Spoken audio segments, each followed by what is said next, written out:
Okay, so what I was saying before I got cut off there, and let me tell you, when I say that the enemy does not want me to tell this or share this truth with y'all, that's exactly what it is. Because how I got cut off could only be explained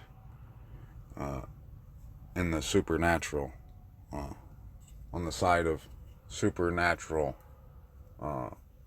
intervention. Right before I got cut off, though, I was talking about the pastor, right? And let me explain it like this. When that pastor called me, he called me with the intent to silence me as far as talking about flat Earth. And it wasn't like I was out campaigning on that, or I was trying to persuade his sheep to believe in flat Earth. It wasn't nothing like that. I think he was just trying to get out in front of it, right? Kind of like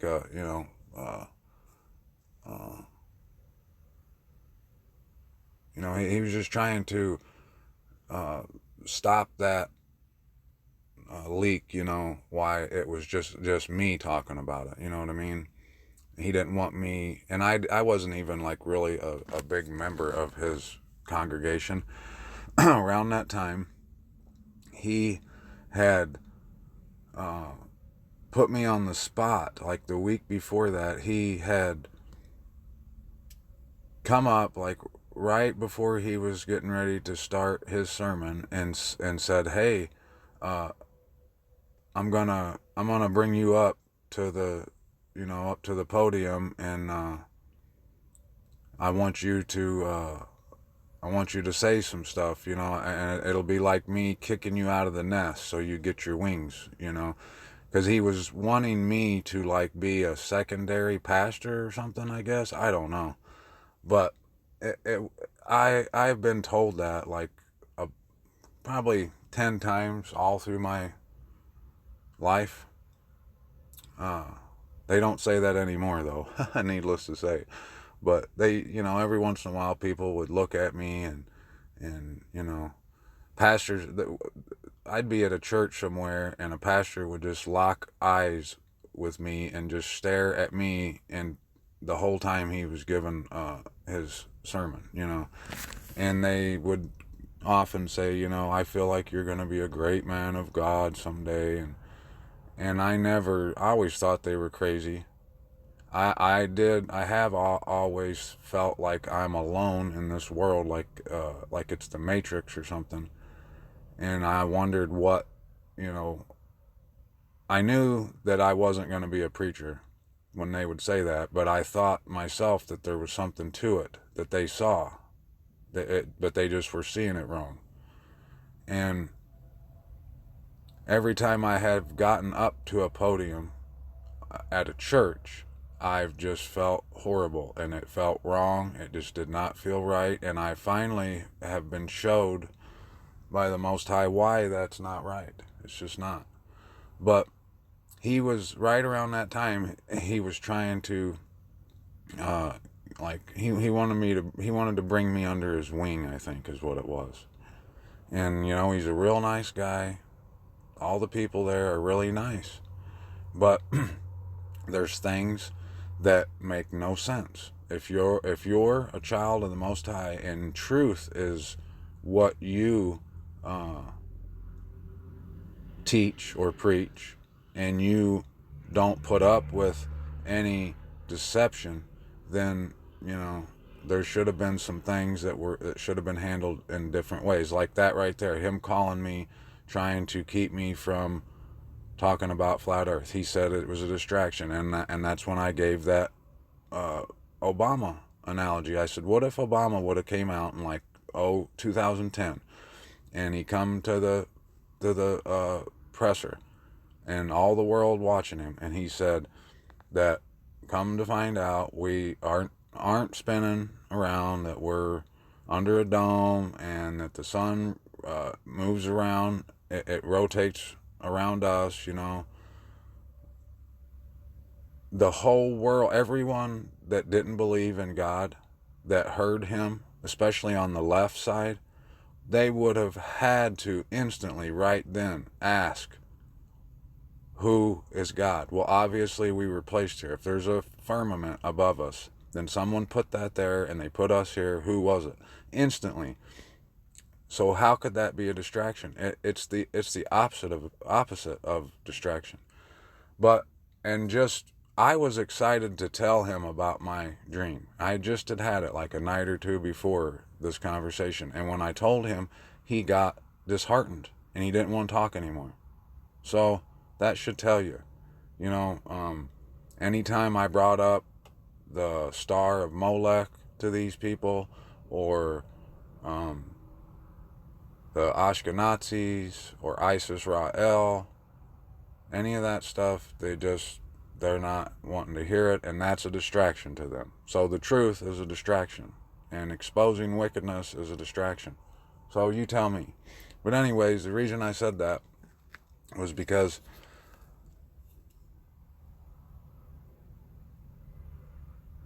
they're saying right now that this is a huge distraction. This revelation that the land is in America, right? How could that be? If that's true, and it is, but let's just say hypothetically, for someone's sake that doesn't believe this right now, can you bring yourself to just pretend for a second, humor me a little, pretend that it's true, okay? Wouldn't you want to know that? If, say, you live in Colorado, okay, and you love the Holy Land over there, you're someone that went over there and got baptized in the Jordan River, right? And you just loved it. And then come to find out that that's a lie, that the Holy Land ain't there, it's over here. Wouldn't you want to know that? And if you don't want to know it and you just want to stick your head in the sand and say, no, plug your ears like a little 3-year-old, that's what you're acting like. You're a 3-year-old. You don't have the faith of a little child. You've got the tantrum of one. So there's no way that's a distraction. So if anyone tells you that, you can bet that they're not on the side of truth and the side of life. So why I've got you here looking at this, like I told you right before I quit, right before that last video stopped, I was showing y'all on Google Earth here, this area up here, and like I said, I just feel like the Most High, he talks about his set apart mountains, all these mountain ranges up here, it just seems like to me that's where the Most High would want to claim as set apart, and when in my dream, the couple of dreams, I was taken up this way. When I went to his mountain and I could see the earth and I could see everything like right in front of me, I was up in this corner of the country, right? But for some reason, I was just looking around here, and this is, like I said, this is how he leads me, okay? I saw this little circle thing here. This thing right here, right? And I'm looking at it, and I zoom in, and I find this town, and I probably can't find it again. But it was called Spirit Creek, Heart River, right? And I'm looking at that. I'm looking at Heart River. Maybe I can go back to Google and pull that up, and maybe I can find it that way. Spirit Creek. No, not Spicer. Spirit Creek. Right here, Spirit Creek. This is where I was. I was looking at this town. Not particularly here, but I was looking at this town, right? And that is up there. No, this one says Georgia. Wow.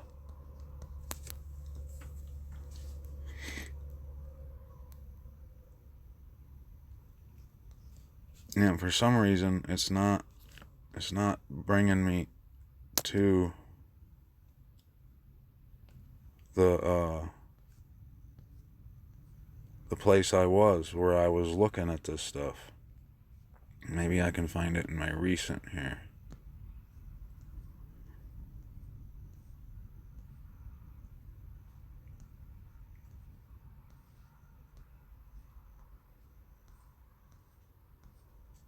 No.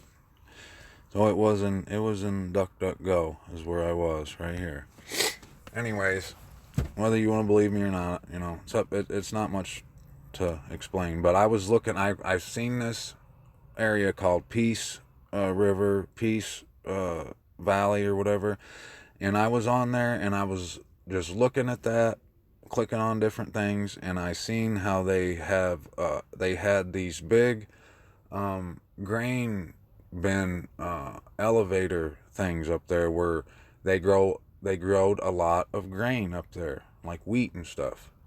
And that interests me because I work for those granaries, those elevators, here and there. I do work for them type of people. I'm kind of familiar with it. So I was looking at that and I was wondering, what kind of farms they had up there, how it operated and stuff, just looking at it. And I seen this, I was brought to this article that said that something like the government or something bought these uh, privately owned um, granaries. They bought them out, and that this guy right here, Mark Rich, was the owner of this Glencore. Glencore was one of these companies that had bought these guys out, okay, with that Extrata company right there. And I'm just looking at this, and this doesn't have anything really to do with the land, but I want to kind of show you something, how the Most High showed me this to back up that whole Ashkenazi thing. So I'm looking at this, right? I find this guy Mark Rich. You see where I clicked on? I clicked on Mark Rich, and look, I read right here. It says he was the hedge fund manager, financier, businessman, and pardoned financial criminal. He founded the commodities company Glencore and was later indicted in the U.S. on federal charges of tax evasion and making oil deals with Iran during the Iran hostage crisis. He fled to Switzerland at the time of the indictment and never returned to the U.S. He received a widely criticized presidential pardon by Bill, and on Clinton's last day in office, Rich's ex-wife Denise had made large donations to the Democratic Party, to the Clinton Foundation, right? And I've said it before that Switzerland is where the top of the pyramid resides. That's why they are they cannot be, they're neutral. They can never go to war. That's why rich people have Swiss bank accounts. They cannot be taxed, that money that are in those accounts. That is where the table of 13 is, where the 13 families meet and they get their orders from you know who. But if you look, like this guy Mark Rich and this other guy out of this Glencore company, all these guys that did this, I can't explain the whole thing, but they ripped those people off up in that area I was just showing you. They ripped them off and they done a bunch of dirty deals, and then they all fled back to Switzerland. But you know what? The one thing, this other guy's name was like Green Pinkus or something. The one thing they have in common, you want to know what it is? I'm going to show you.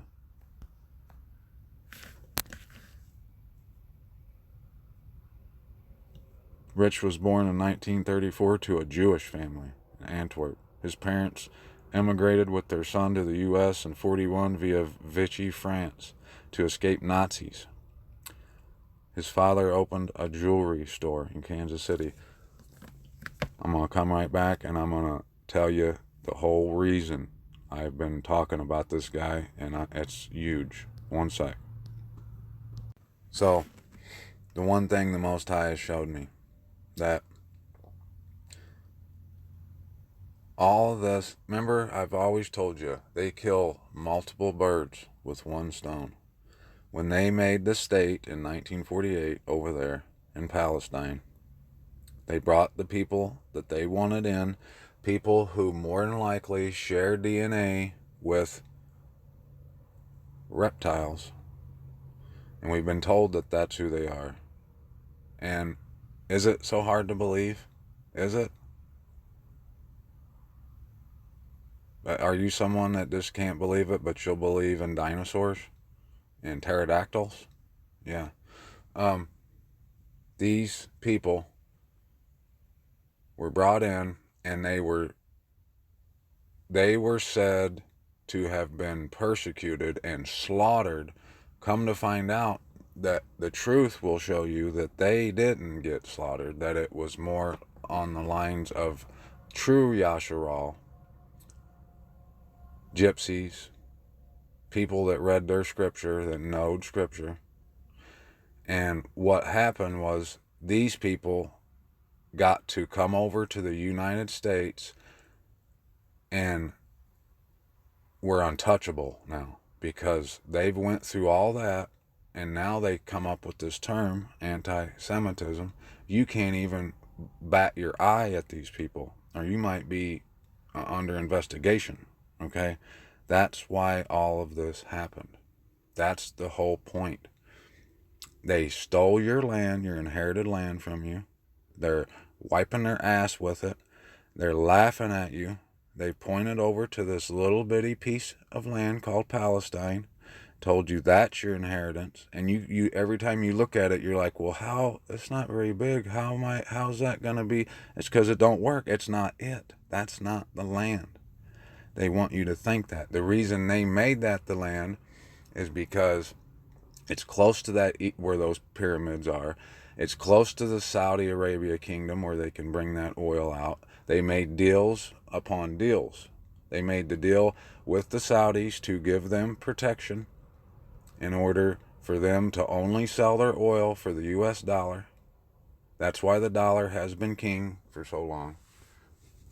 There's just so much to it, and you can't deny it. You just got to look at it, unless you don't want to. You don't have to look at it if you don't want. But all these people, here's this guy, Pinkus Green.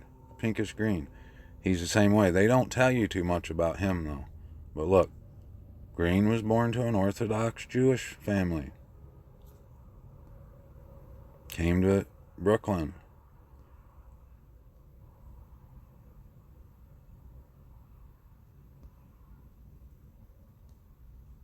Trading firm. He quit the Jewish school to go to this firm, work for this firm, Philip Brothers, with Mark Rich. They worked together, and they opened up that commodity place up there in that land I was just looking at, that they just own, I guess. No one else can just take. They just grabbed it and said it was theirs. That is what it means when the Most High said they divvied up my land. They divided my land. He's not talking about a subdivision in Jerusalem, okay? He's talking about land. He's talking about these states. They had this where people just claim a certain area, a whole big area, and they take it and then they just rape it for all it's got. They put this Monsanto weed killer all over the place, and they're killing all the bees and the birds and the people, and they're changing genders and stuff. They've raped this land and the people, the true children of the Most High, and it was for their own fault, because they turned their back on the Most High. If they had never turned their back on him and always stayed true to him, he would have never let this stuff happen. Never, never, ever, ever. But look, he was indicted, this Mark Rich, by Rudy Giuliani on tax evasion. And look, 1984.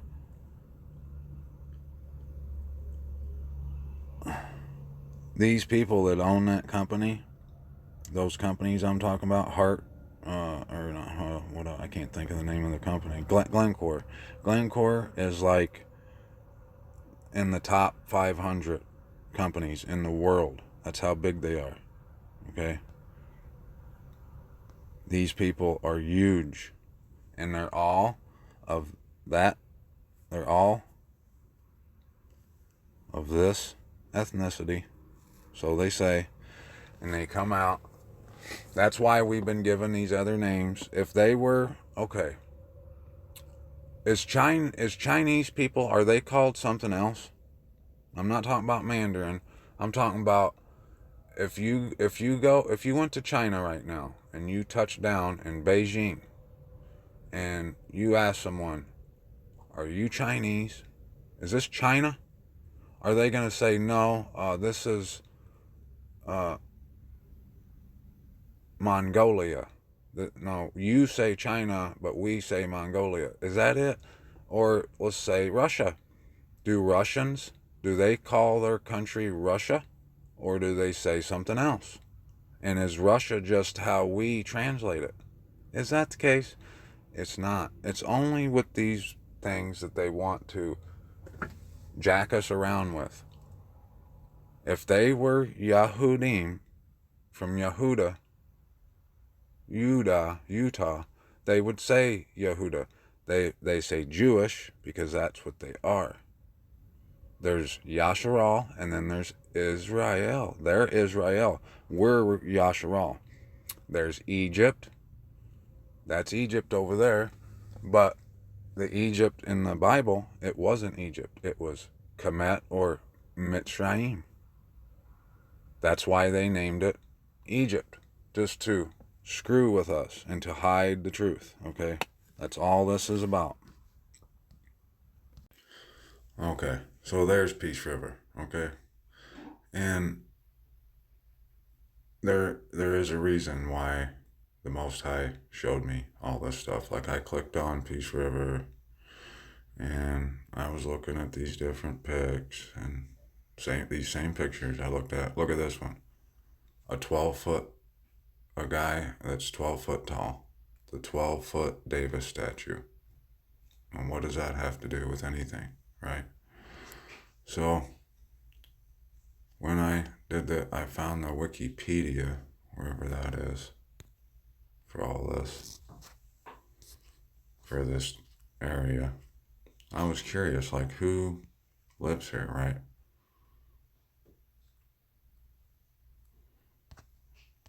Who would want to live up here? And I seen their commodity industry right here. This is how I found those guys. I came to this Wikipedia right here. And for some reason, I clicked on the municipal district right here. I clicked on that. And then I came down. And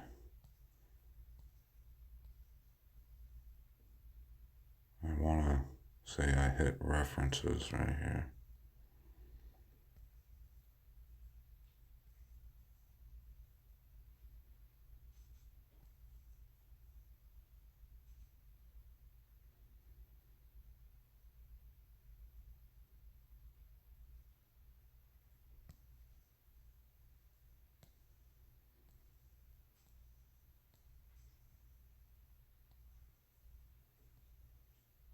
I mean, I myself would love to live up in that neck of the woods, no doubt. But I think I must have hit one of these Department of Trade, Commerce, or whatever. And I was looking around. I don't think this is the way I went, but I often, when I'm doing these things, I kick myself in the rear end for not hitting the record button, because you wouldn't believe, like, the way I find these things is I click on things that have names or numbers that are personal to me. And if I go back and try to find certain revealing things by clicking or going another route of numbers and names that don't mean anything to me, I don't find the revelation. So that's how I know it's a wink from the Most High. But anyway, so when I went here, I found that guy who I was just showing you, Mark Rich, um, and his buddy, Pinkus Green, right? I'll show you what they done here. And so right here somewhere, I clicked on something and it took me to that granary thing, and it showed me that it was owned by Glencore and that other company. And I seen Mark Rich, and I found this article right here, and I want you to look at this. This is from Fortune magazine, The Lifestyle of Rich, the infamous Fortune Classics 1986. Mark Rich, biggest tax fugitive in U.S. history, is in Switzerland, happy running a commodities trading firm worth nearly $1 billion. Every Sunday, Fortune publishes a favorite story from our archive. Right? Editor at large, Sean Tully here. In 1986, as Paris bureau chief for Fortune, I landed one of the most coveted interviews in the world of business journalism, an invitation to meet with fugitive commodities trader Mark Rich, then living and working in the wealthy hamlet of Zug, Switzerland. And that's where they all go. They're not that name that starts with a J. They reside in that country right there, Switzerland, whose flag is the same as the Knights Templar. All they did was switch the colors around. They made the cross red and the background white, and before it was white and red. You see what I'm saying? That's where these guys went, and there's historical proof that can back up what I just said, that the last known place where they settled down was in Switzerland. I'm going to show you what it says about his buddy Green here.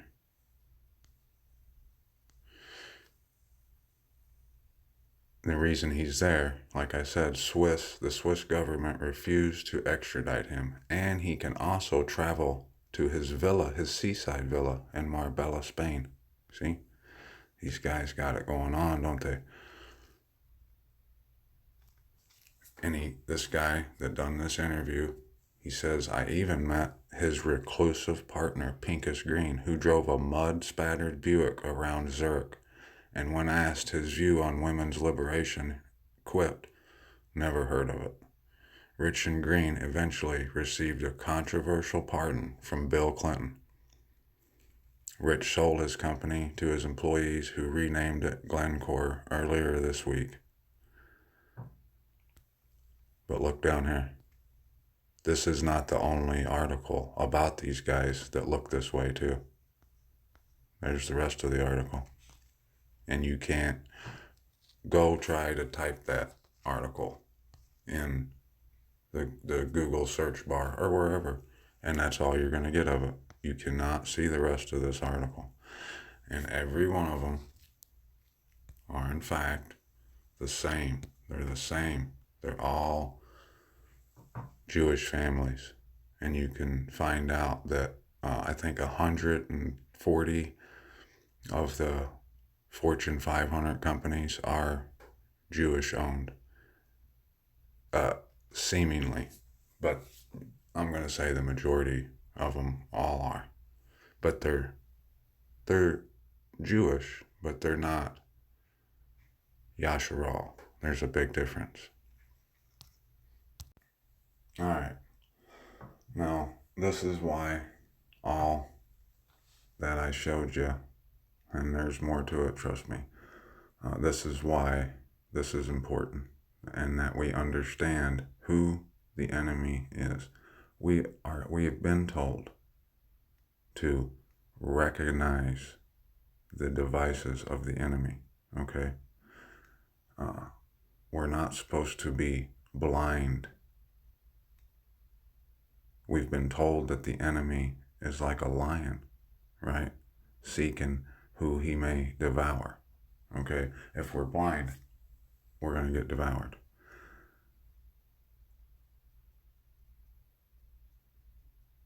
Did you ever wonder why Rome was so intrigued with Jerusalem? Why the history we have been given in those years when Yahushua the Messiah was killed and all that, we hear a lot about Rome being in Israel, right? How come we didn't hear about them taking over, we'll say, Greece or Saudi Arabia or Egypt? And they did. Why don't we hear about that? Well, there's a method to their madness. Trust me. I shared an article the other day about the Freemasons, and I'm going to bring that up here in just a second. But I want you to understand who the beast are, okay? There's a reason that we were fed the Holocaust narrative, and those people who claim to be the people came here, they own everything, and you can't say anything about them.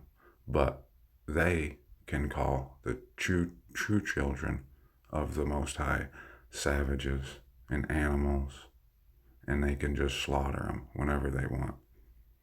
Do you think that the church, the Jesuits, really just wanted to go on a conquest to convert savages? Would that be a reason they would do that? They called their little attempts missions, right? Well, it was a mission. The Jesuits wasn't concerned about the soul of a savage. No.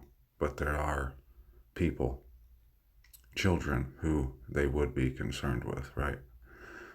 So, if you read right here, Revelation chapter 13, it says, "And I stood on the sand of the sea, and I saw a beast coming up out of the sea, having 7 heads and 10 horns, and on his horns 10 crowns, and on his heads names of blasphemy." Horns are kingdoms. That's why there's 10 horns. That's why there's 10 crowns, right? That lets you know that there's 10 kingdoms in that beast. And the beast I saw was like a leopard, and his feet were like the feet of a bear, and his mouth like the mouth of a lion. And the dragon gave him his power and his throne and great authority. And I saw one of his heads having been slain to death, and his deadly wound was healed, and all the earth marveled after the beast. And they worshiped the dragon, who gave authority to the beast. And they worshiped the beast, saying, "Who is like the beast? Who is able to fight with him?" And he was given a mouth speaking great matters and blasphemies, and he was given authority to do so 42 months. And he opened his mouth in blasphemies against the Most High, to blaspheme his name, his tent, and those dwelling in the heaven. So let's back up to chapter 12 one time. Right here is where, if you want to call it my ministry, whatever you want to call it, this is where it began, was with this sign in Revelation chapter 12. John saw a great sign, a woman being pregnant, about to give birth to a male child, a man child, one of maturity, right? Okay. Now, who is it? We all pretty much know who it is that's drunk with the blood of the set apart, right? The blood of the saints. Who has uh, ordered the Inquisition, the conquest, who threw our people, our brethren, in lions' dens, right? Um, we all pretty much know the story of the guy. I'll just say the guy that saw the vision of the cross during a battle, and he said that he would conquer the world with that symbol. Yeah. The guy who changed Shabbat from the seventh day to the first day. He changed the times. He thought to have changed the times, the seasons, and the holy days, right? And we know that the Roman Empire, right, was believed to fell apart, right? But we know that that was just a cover. They were going down, right? But because their authority comes from the dragon, who is the king of deception, they went into the sea of people like Mitzrayim did, like the Egyptians. They really didn't completely get destroyed. They appeared to be destroyed, but they actually have never left, right? And I'm going to show you that article I was talking about that I shared some stuff about the Masons from. That guy talks about how the heads of that retreated to Greenland, which is kind of makes it kind of odd to think why they made that movie Greenland here a year or two ago.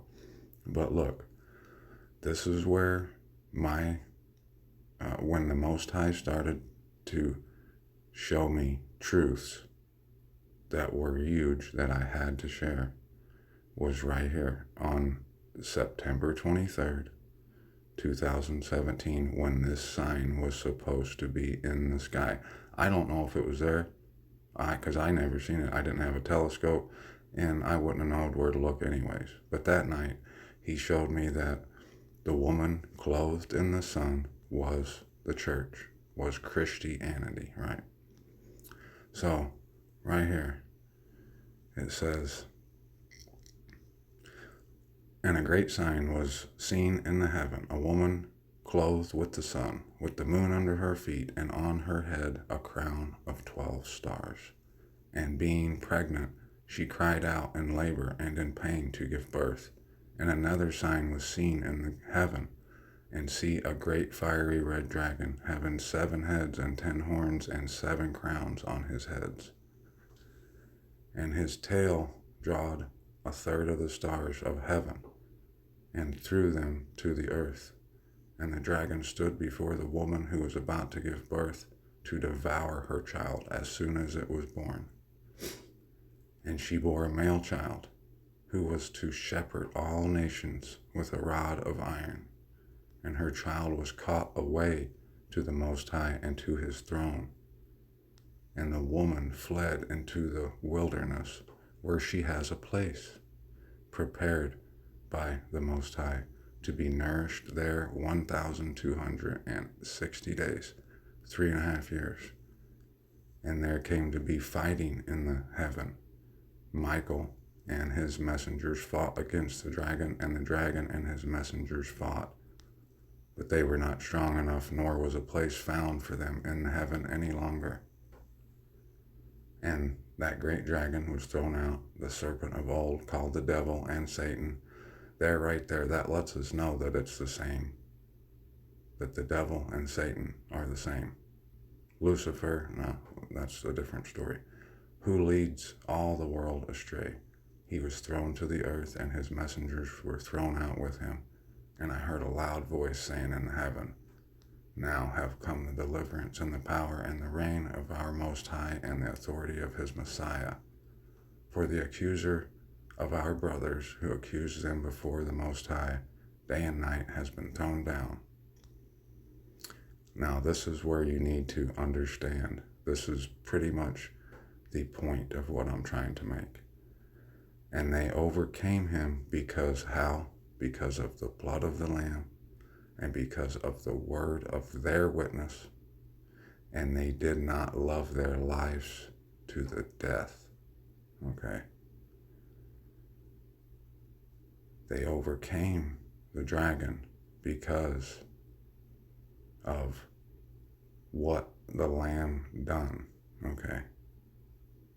What he was here for, to show us what cost him the blood. Why was his blood shed? Well, it's the same reason they want to shed someone like mine or anyone sharing the truth, because of the word of their witness, and they did not love their lives to the death. They were willing to share it regardless of the consequence. Because of this, rejoice, O heavens, and you who dwell in them. Woe to the earth and the sea, because the devil has come down to you, having great wrath, knowing that he has little time. And when the dragon saw that he had been thrown to the earth, he persecuted the woman who gave birth to the male child. And the woman was given 2 wings of a great eagle to fly into the wilderness. To where? To her place. Her place. The woman who the dragon is wroth with, and her seed. That woman was flown into the wilderness to her place, where she is nourished for a time, 3.5 years, from the presence of the serpent.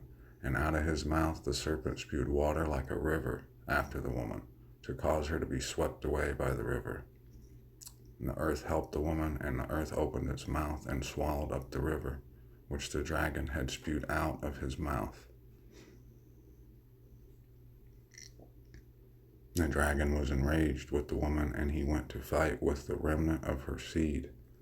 Who is the remnant? Those guarding the commands of the Most High and possessing the witness of Yahushua, Messiah. So now, John sees this first beast, right? And he describes him having, that the dragon gave him his power, his throne, and his great authority, right? Who was slaying the remnant, anyone who held the testimony of Yahushua and the commands of Yahuwah. That's who they've been killing, right? Look, right here it says, and I saw one of his heads as having been slain to death, and his deadly wound was healed, and all the earth marveled after the beast. And they worshiped the dragon, who gave authority to the beast. And they worshiped the beast, saying, who is like the beast? Who is able to fight with him? And he was given a mouth, speaking great matters and blasphemies. Well, we know who that is, right? Yeah. And he opened his mouth in blasphemies against Yahuwah, his name, his tent, and his dwelling. And there's only one group of people, men, that have done that. And that is the papacy. That is who Rome is. That was the way they were to survive. They had to just blend in, right? And it was given to him to fight with the set-apart ones and to overcome them. And authority was given to him over every tribe and tongue and nation. Do you see? Authority was given to him. Oh, that is why they went on the conquest, on the Inquisition, and all those dwelling on the earth, whose names have not been written in the book of life of the slain Lamb from the foundation of the world, shall worship him. You understand? They will confide and understand and obey the order, the way of uh, civility, right? But right here it says, if anyone has an ear, let him hear. He who brings into captivity shall go into captivity. He who kills with the sword has to be killed with the sword. Here is the endurance and the belief of the set apart ones. Right there. That is what we have to know and understand in order for us to overcome what we're going through and what is coming. Okay? I showed you those videos of those people. They got a little freedom and they're acting like they're all macho or whatever, and like uh, they are the ones in charge, and that's why the beast is letting them. They're giving them some leash and letting them do this, so they'll have a reason to attack, to punish them, right? But those of us who are set apart, that is where we need to understand that we can't overcome the beast. Only Yahuwah and his Messiah can do that. That's why it says, those who bring into captivity shall go. He who kills with the sword will be killed with the sword. This isn't our fight. The only fighting that we will do is through prayer and through faith and belief and obedience. That's it. All the rest of that craziness, leave that to the crazy people. And he said, I saw another beast coming up out of the earth. He had 2 horns. So there was 2 kingdoms, like a lamb, and spoke like a dragon. And he exercises all the authority of the first beast in his presence, and causes the earth and those who dwell in it to worship the first beast, whose deadly wound was healed. Okay, have you ever wondered why all of our legislation and our laws and our Senate houses and stuff look like Rome? Well, that's because it is. That's because America and the UK are the 2 horns of that second beast who exercises all the authority, all those Senate, judicial, blah, blah, blah, just like Rome, in order for us to worship the first beast, because it's the same set of laws and idea that Rome issued to the world, that we still have caused the earth and those who dwell in it to follow. So really,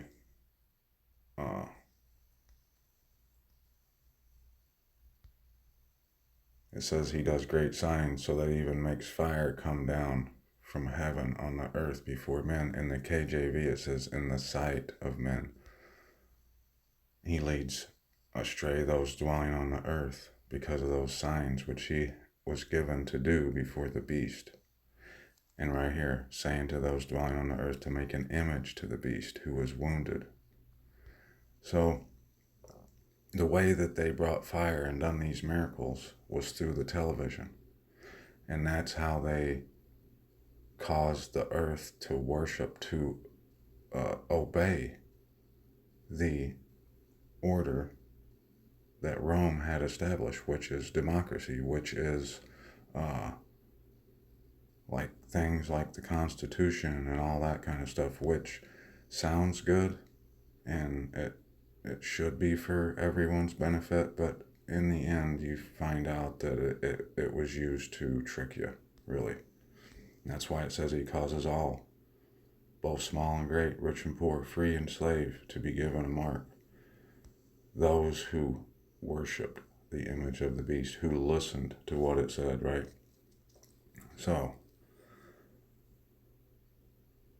that's how we overcome. We overcome by not being fooled by their trickery, not getting baited into a battle with these people. We are of love. We love our neighbor and our brother. We won't take anyone into captivity nor kill with the sword. That battle is for the Messiah and whoever he chooses. And Yahuwah. It's not for us. So, and you see that the woman was taken where? To her place. It says to her place.